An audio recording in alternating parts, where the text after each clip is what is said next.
once you said it, so I'll be more prepared. All right.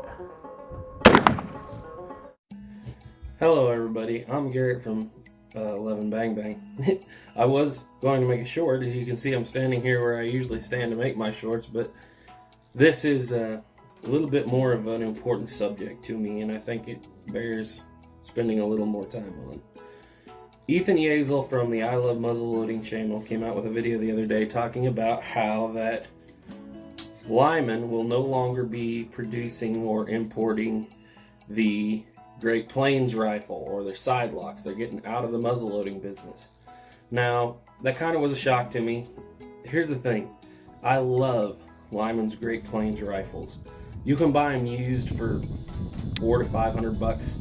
This one is actually a Great Plains Hunter. I've been doing a little work to it, a little work on it, and I intend to put a slow twist barrel on it, but right now it does have a fast twist conical barrel on it. But, you know, you've seen me use it in some videos. I've found some conicals that I do kind of like, but I'm not really a conical shooter, so I'm just fooling around with this thing. And the reason I got it is because on the market, as far as not made from a kit, established rack rifles go, the Lyman's Great Plains rifle was the closest thing you could really get to a Hawken. I mean, you got the Hawken steel, the Hawken nose cap. You're not going to see that on any of the other, what I would consider entry-level rifles.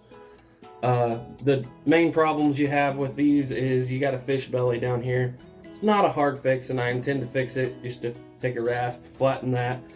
You need to polish the steel on the escutcheons and the barrel wedges. This nose cap needs to be polished.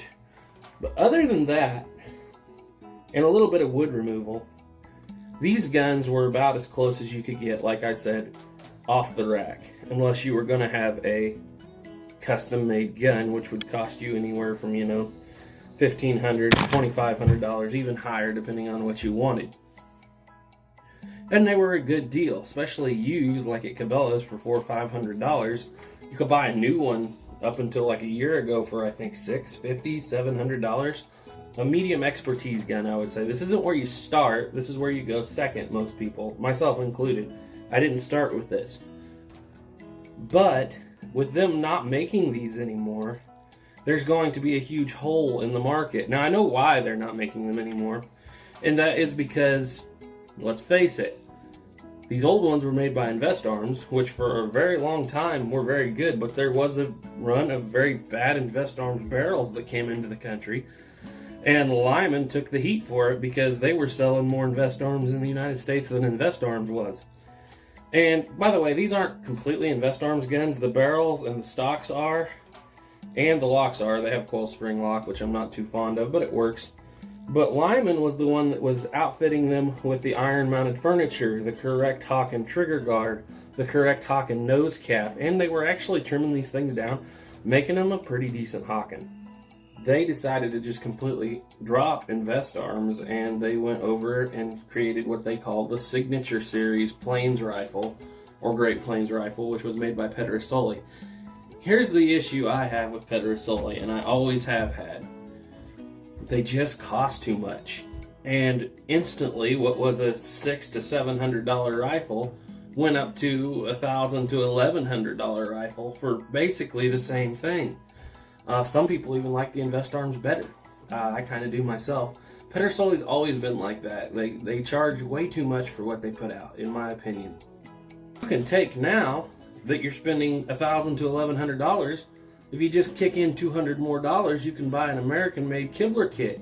Grant you, Kibler doesn't have all the options that Pedersoli does, and they don't make a Hawken at the moment, but trust me, they will someday, especially with Lyman's getting out of the Great Plains Rifle series.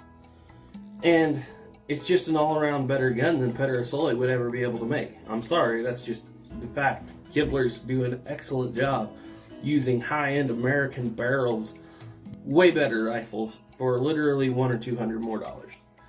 And so that killed the Great Plains rifle, and so we're out of it now. These are going to get rare one of these days. This is going to be like find a Thompson Center Hawken today, which brings me to another point. Some of the best rifles ever made were the Thompson Center Hawkens. Some of the best muzzle loading rifles ever made. They were great. They weren't historically accurate. They were a little more expensive than some of the other guns on the market. But in reality, for what you got for the money, those were great guns. Like I said, not historically accurate to a Hawken, but they were decent plains rifles. And they shot really well and people liked them. Thompson Center is not in the muzzleloading market anymore. So the next option you had was one of these, which is at the bottom end of the market, a CVA.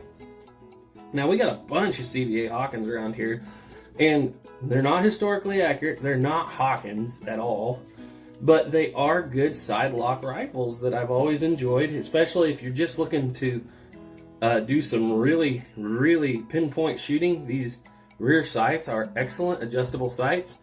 My brother has shot a squirrel in the head out of a tree with a 50 caliber CVA Hawken rifle at over 150 yards. Caleb, he can do that. I can't.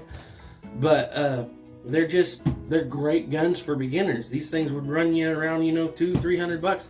There was a point here a few years ago, right after they got out of the market, when these things could be bought for around $100. And they're great guns. They're side locks. They're good entry guns.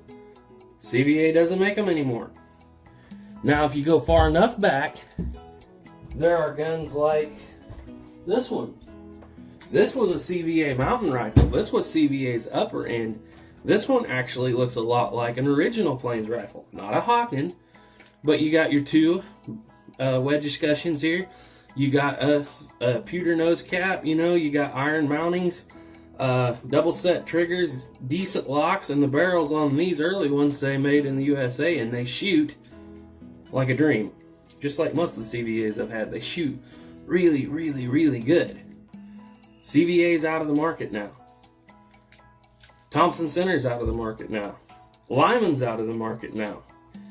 The only gun that you can go out there and get, and I have nothing against them, they're a step under the CVA now, is the Traditions. Which Traditions and CVA, don't get me wrong, they were the same thing, but the CVA side of the brand always tended to have just a little more quality control than the Tradition side of the brand. They're Spanish-made guns.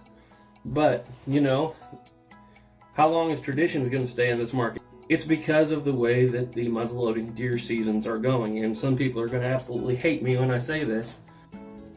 I don't think they should allow half the guns into the muzzleloading rifle season that they're allowing right now. Now, just so you know, I do own one of these things. I've had this gun since I was 10 years old. I walked into Walmart with my summer mowing money and bought this inline, Spanish-made, I can't even remember who makes it at this point. It's a New River Frontier or something, 50 caliber inline muzzleloader. First rifle I bought myself. I was 10 years old. Walmart sold it to me back then. This was really early in the inline muzzleloading production when they did this. As you can see, this gun, it's covered with dust. I've restored it. I have videos on me restoring it because I didn't use it that much. I mean, I used it a lot as a kid, but as I got older, I didn't use it that much. It's covered with dust because I really just don't care about it, to be quite honest with you. The sad thing is, this is what 90% of the people that are going out for muzzleloading season are using. And it's completely killed the traditional muzzleloading market. The thing about muzzleloading and antique firearm and primitive firearm season was it was supposed to get people attached to their roots.